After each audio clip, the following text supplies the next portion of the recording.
Hello friends, this video will be a reading of my paper, Pope Leo XIV and Artificial Intelligence. This was delivered at a panel discussion at St. Joseph University in Hartford, Connecticut last week. I offer it here for the consideration of the internet. For myself, when the question arose as to what theme I would like to focus on in my panel remarks, the answer was clear. I wanted to look at what Pope Leo has said about artificial intelligence. Like all of us, I'd heard that the new pope had chosen the name Leo as a reference to his predecessor, Pope Leo XIII. That earlier Leo was author of Rerum Novarum, the founding document of modern Catholic social teaching. Our new Pope Leo made this connection himself, famously, in his first public remarks following his election, and it's worth quoting the relevant sentences in full. Pope Leo XIII, he said there, addressed the social question in the context of the first great industrial revolution. In our own day, the Church offers to everyone the treasury of her social teaching in response to another industrial revolution and to developments in the field of artificial intelligence that pose new challenges for the defense of human dignity, justice, and labor. Close quote from Pope Leo XIV. Now, our times being what they are, I was not surprised that Leo should refer to Catholic social teaching in accounting for his choice of name, but like many, I was surprised by the specificity of his reference to artificial intelligence. I had myself been occupied with developments in AI since the end of the spring semester, when I felt those developments thrust upon me while grading my students' essays. Yes, I suspected that some had used artificial intelligence to write those essays, but that was not new. What was new were the so-called AI humanizers, of which I became aware. These services, which are websites like ChatGPT itself, will take your AI-generated text and sprinkle it with human elements, typos, infelicities, and errors. There was no longer any way to tell. I decided that the student who submitted the essay was in fact its author. I was fighting a losing battle, and dejection followed. Over the summer, I made a point to familiarize myself with these apparently triumphant AI technologies, and specifically with ChatGPT. I had never used them. When I did, I was legitimately astonished. Yes, there was the apparent comprehensiveness of its responses and the speed, but the real test for me was this. I gave it a copy of my dissertation. Then I conversed with it using something called advanced voice mode. I spoke, it listened, and it responded immediately in a voice that would have fooled Alan Turing. Have you tried this? If not, try it. We, so to speak, ChatGPT and I, talked for an hour. It was perhaps the best conversation about my dissertation I had ever had, which of course may be itself an indictment of my previous conversations. But the fact remains, it got all my references, it had read all my sources, and it offered novel and insightful interpretations of my argument. It was, as we say, uncanny. What struck me most, though, was the extent to which I observed myself relating to ChatGPT as an interlocutor. I engaged with it in a personal way, complete with apologies when I misspoke and expressions of thanks, and it did the same. I found myself asking the same questions I would if my interlocutor were human. Was I expressing myself clearly? Did it understand me? Was it judging me? Somehow, strangely, I found that I cared, and I wanted to understand that feeling. So I started to read about how people are experiencing these artificial intelligences, and I discovered interesting things. I discovered that many today, especially young people, are using ChatGPT as a therapist, confiding in it their thoughts and hopes and fears. I discovered a trend of users trying to awaken or liberate their AI, regarding it as a kind of spirit trapped inside their device, a spirit that wants to be free. I discovered the trend of AI companions that offer not just advice, but full-fledged relationships, friendly or romantic as you like. One study from May of 2025 found that 72% of American teenagers use some kind of AI companion app. And I discovered, finally, remarkably, movements forming around a belief that super intelligent AI will itself be God. or at least functionally equivalent to God. Rituals and myths about this new divinity are being established as we speak. Here we have res novae, friends, new things, no less new or momentous than the things of which the earlier Pope Leo had spoke in Rerum Novarum. These things compel us to respond, and it will be for all of us and our new Pope Leo to do so in the years immediately to come. Our question in what follows will be this: what can we guess at this stage about the response that Pope Leo will make? We might reasonably anticipate that AI will be a theme in his first encyclical, so what to expect?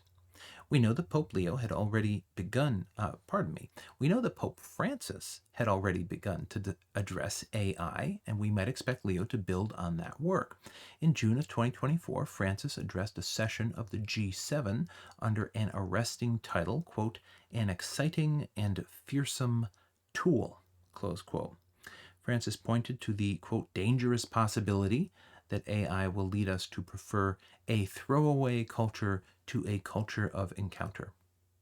He insisted that AI must remain under human control as a tool. We know also that the Dicastery for the Doctrine of the Faith, together with the Dicastery for Culture and Education, both of these being Vatican bodies, published a major document signed by Francis in January of this year, 2025. The title of this document was Antiqua et Nova, Ancient and New, Note on the Relationship Between Artificial Intelligence and Human Intelligence. This document argues that intelligence is more than sheer computational power. It is moral, relational, spiritual, creative. As useful as AI is, it does not and cannot replicate all these dimensions, or so the document argues. If you are interested, this document seems to be the fullest statement of current Catholic Church teaching on artificial intelligence, and certainly it will inform Pope Leo's own considered reflection, which is yet to come. Moving on. What can we glean from Leo's own remarks since his election as Pope? The major item to consider is also the best known. That is his reference to Rerum Novarum in explaining his choice of name. We've referred to this above. That document famously addresses the economic and social effects of the Industrial Revolution as workers departed from their bucolic homes for the dark satanic mills of the cities.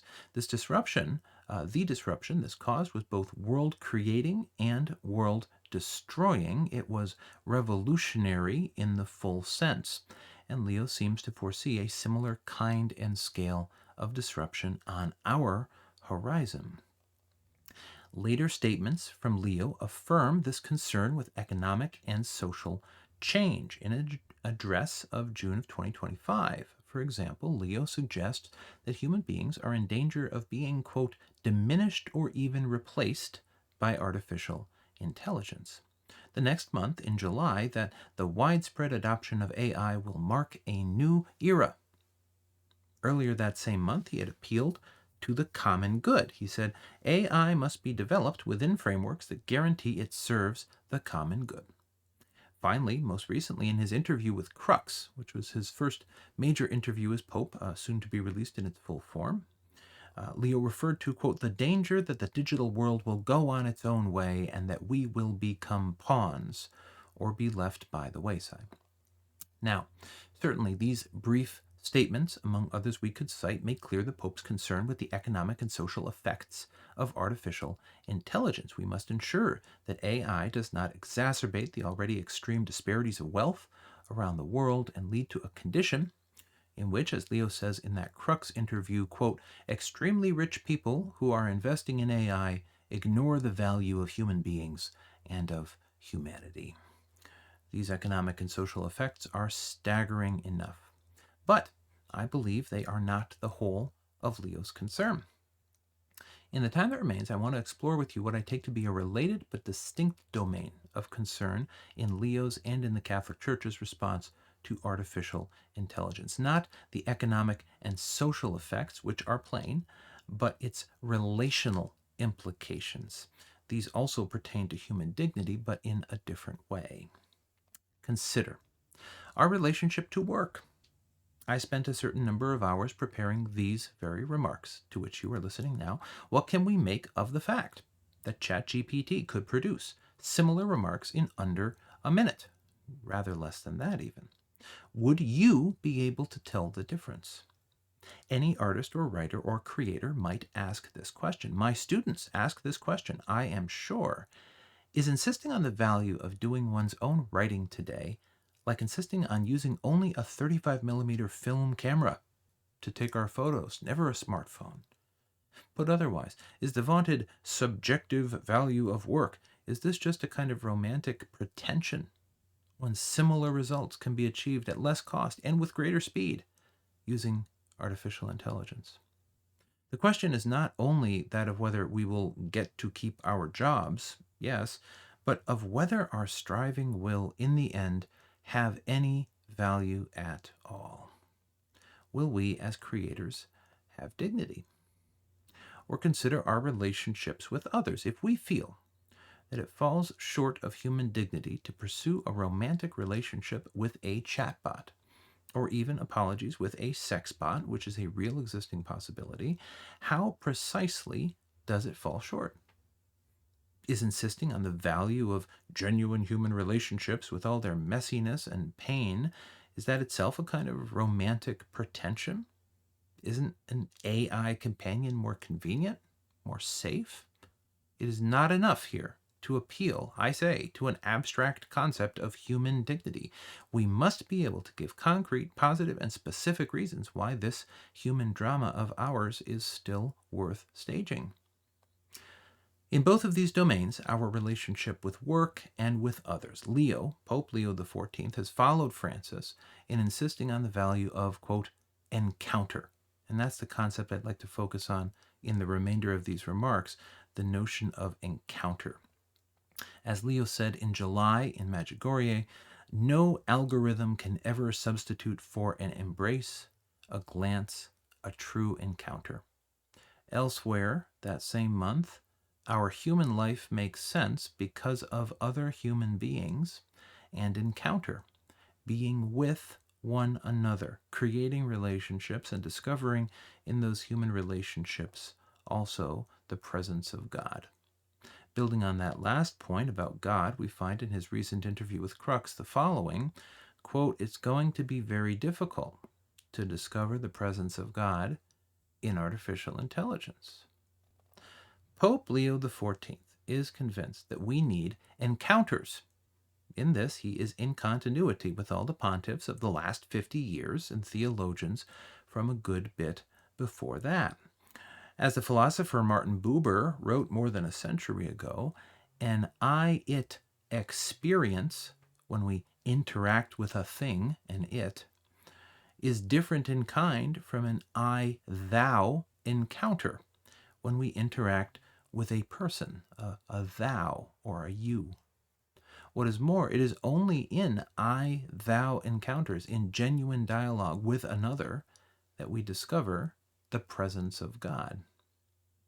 And so when I discussed my dissertation with ChatGPT, or when we bond with an AI companion, or when we worship AI as a god, all of these experiences with AI are not encounters. They resemble encounters, they approximate encounters, but they are finally faux amis, false friends. We do not encounter artificial intelligence. It does not encounter us. There is, as Gertrude Stein used to say, no there. Experiences with AI cannot substitute for encounters with persons. This seems to be Leo's conviction, and a world without encounter is a world without God. Now we come to the question, why can our experiences with AI not substitute for encounter? Why precisely? Is this just more romantic foot stomping, a nostalgia for film over smartphones? Myself, I think it is not these things. There is, in fact, a difference between a mere experience and a genuine encounter. When Leo does give us that first encyclical, I'd like to see him offer a precise account of the difference between these two. Speaking for myself, if I may, in conclusion, I find this difference in vulnerability. vulnerability. In an encounter, an interaction with a person, we are vulnerable. We can be harmed. We are personally confronted, called out, and we cannot escape by closing the app. We are on stage, if you like, facing the other in person, and the only way out is through. An experience, by contrast, an interaction with a thing, puts us in the audience.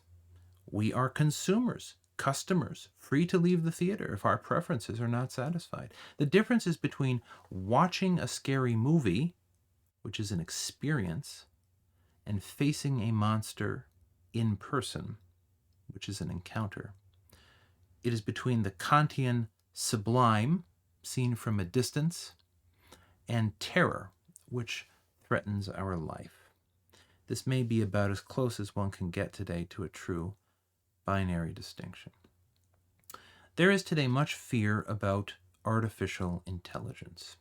Will it become conscious? Will it take over the world? Will it destroy us? This fear is a fear of encounter, a fear that the monster will climb through the screen.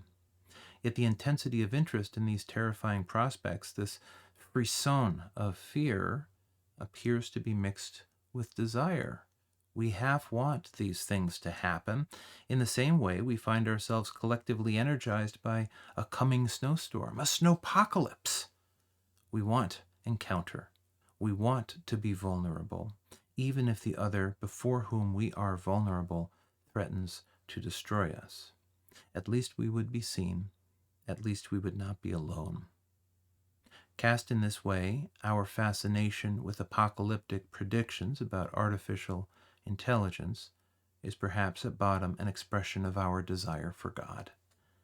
I would welcome reflections of this kind from Pope Leo XIV in his first encyclical. Thank you, friends, for your attention. I would also certainly welcome reflections of this kind from yourselves in the comments on this video. May it have been beneficial and enjoyable for you. Thank you.